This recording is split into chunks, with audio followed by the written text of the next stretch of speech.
अस्सलाम वालेकुम दोस्तों, मुझे उम्मीद है सब खैरियत से होंगे।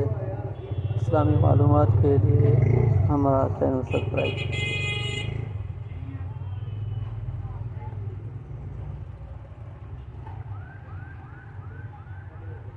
अस्सलाम वालेकुम दोस्तों, उम्मीद है सब खैरियत से होंगे। इस्लामी मालूमात के लिए हमारा चैनल सब्सक्राइब करें।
कुरान हज़रत मूसा अलैहिस्सलाम का नाम कुरान पाक में कितनी जगह आया है?